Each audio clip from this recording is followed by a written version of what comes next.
You're back just in time because we're pulling out the baked French toast. Nice. All right.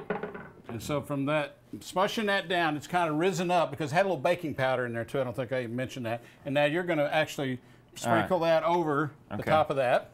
I'll get this out of your way. Thank you. So you won't lose any of that hair, you know. I did. I'll show you if you want. I'm going to show It's got a whole bunch of singed hair from my omelet cooking. Now, and what we did with this is, of course, we got a little cinnamon in here. We got a half teaspoon of cinnamon. We've also got half the raspberries out of a little package of raspberries.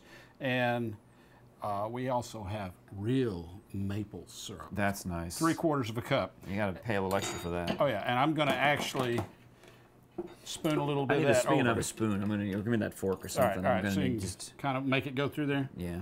Well, then maybe we don't need to go through it. We can just kind of throw it on if that's the way it was. It'll work out. All right. I don't mind a little extra sugar on my fork if, you know. All right. Well, then I'm going to go ahead and get a little bit of this right here. All right, And then... Keep sugaring you up. Yeah. I should have just gotten the sifter. My mother, it reminds me of my mom. She used to use that for one of her recipes. I don't know if it was the Irish soda bread or if it was something. Maybe it was the Bacardi rum cake. That was a story.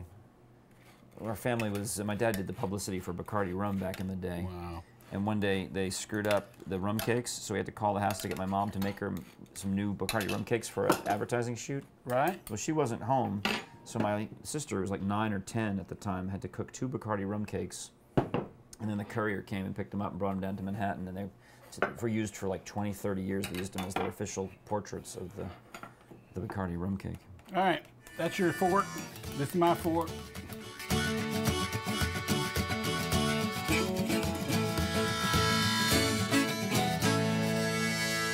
Once again, we're finishing the show, eating everything we can. Absolutely. Yep, and catch Frank in the morning on 102.1. Star 102.1.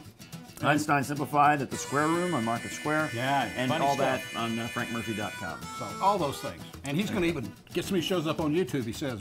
I'll work on that. We're going to work on that, okay? Well, I promise you, I'll do it. So we'll see you next time with another Everyday Kitchen.